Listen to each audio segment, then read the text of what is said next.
नमस्कार दोस्तों। प्रीति की डायरी में आप लोगों का बहुत बहुत स्वागत है। दोस्तों, मेरी ज़िंदगी की जो कहानी है, जो मेरी आप बीती है, जिन लोगों ने मेरे साथ दुर्व्यवहार किया है, वो सारी चीज़ें मैं अपनी डायरी में नोट कर रही हूँ। जो मेरी स्टोरी है, उसका आज अपने डायरी में तीसरा पेज लिखने जा रही हूँ। दोस्तों, आप लोगों ने तो सुना ही होगा ये कि जो जन्म देता है ना, उससे बड़ा होता है पालने वाला। कृष्ण भगवान को देवकी मैया ने जन्म दिया था, लेकिन उन्हें यशोदा मैया ने पाला था। इसीलिए हर जगह यशोदा का नंदलाल कहलाते हैं। कृष्ण भगवान तो भगवान थे। उनको पता था कि उनकी माँ कौन है और कौन पाल रहा है। वो तो लीला कर रहे थे, लेकिन हम इंसान एक मामूली सा इंसान है, तुच्छ प्राणी हैं हम लोग। हमें क्या पता कि सामने वाला से हमारा रिश्ता क्या है। जब कोई बताएगा तभी समझ में आएगा ना कि सामने वाला से क्या रिश्ता है हमारा। वही कहानी मेरे साथ भी है। मुझे मेरी माँ ने जन्म दिया, नानी ने पाला। मेरे लिए देवकी मेरी माँ है और यशोदा मेरी नानी है। लेकिन अपने डायरी में मैं उस इंसान को नहीं छोड़ सकती हूँ, उस इंसान को स्किप नहीं कर सकती हूँ जिसकी हमारे लाइफ में, हमारी ज़िंदगी में बहुत योगदान रहा। वैसे इंसान को मैं भूल नहीं सकती हूँ। जिन्होंने मेरे साथ बुरा किया उसको भी नहीं भूल सकती हूँ अपनी कहानी में, और जिन्होंने मेरे साथ अच्छा किया उसको भी नहीं भूल सकती हूँ। मैं बात कर रही हूँ अपनी मामी का।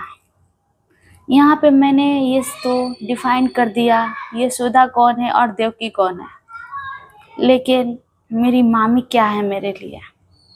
मैं आज उनके बारे में अपने डायरी में लिख रही हूँ। मेरी मामी ने मुझे बहुत प्यार किया है। जब मैं 5 साल की थी तो आई, तब से उन्होंने मुझे बहुत प्यार किया। और मैं उस टाइम गांव के ही स्कूल में पढ़ती थी। जब मैं जाती थी पढ़ने, तो जो चाय पत्ती का जो बोरी आता था, झोला टाइप, मतलब उसी टाइप का कुछ था, तो उसी का मेरे लिए वो बैग बनाती थी मशीन से कि मैं स्कूल जाऊंगी। मेरी चोटी बनाती थी, मेरे बाल में तेल लगाती थी, मुझे बहुत प्यार करती थी। शायद ही किसी के मामा के घर में उनकी मामी इतना करती हूँ, पर मेरे मामी ने मेरे को किया। और इस जगह पे मैं अपने आप को लकी महसूस कर रही हूँ। भले ही मेरे साथ जो शायद ही किसी लड़की के साथ होता होगा वही मेरे साथ हुआ, लेकिन फिर भी जो अच्छा हुआ उसको तो मैं नोट करूँगी ना। मेरी मामी इंतज़ार करती थी कि मैं कब घर आऊँगी, तो कब खाना खाएंगे। जब मैं जाती थी स्कूल तो मेरे साथ ही वो खाना खाती थी, और जब मैं लौटती थी दोबारा लंच के टाइम 1 बजे करीब में, तो उस टाइम खाना खाती थी। जब छुट्टी होता था उस टाइम खाना खाती थी, मेरा वेट करती थी। मेरे को छोड़ के कभी नहीं खाया उन्होंने। मुझे भी आदत लग गया था इसी चीज़ का, उनके साथ खाने का। ऐसे ही मैं धीरे धीरे बड़ी हो गई।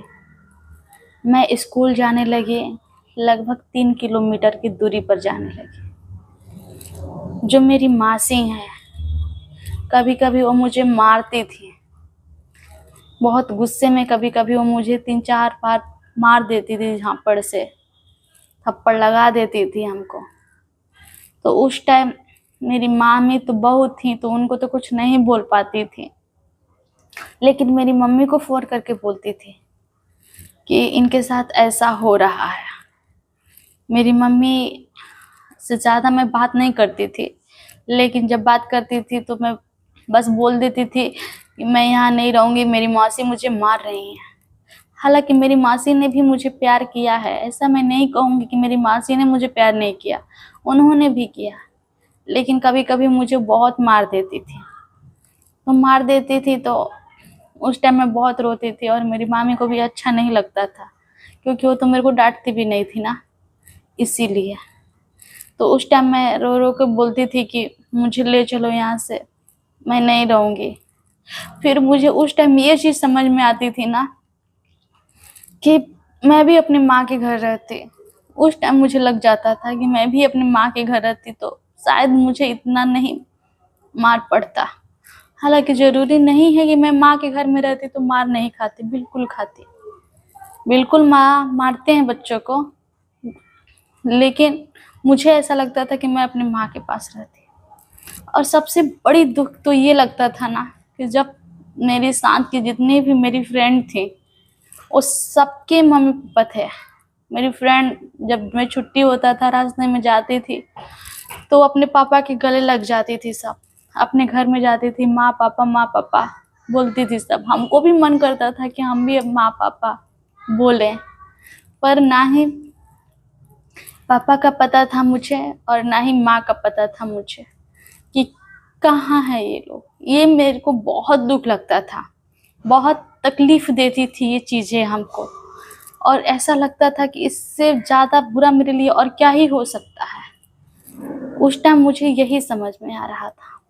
लेकिन जैसे जैसे मैं बड़ी हुई, धीरे धीरे स्कूल 3 किलोमीटर की दूरी पे जाने लगी, सोहली हाई स्कूल पे जाने लगी। वहाँ पे 6 क्लास में वहाँ से पढ़ाई होता था, मैं वहाँ से पढ़ने लगी।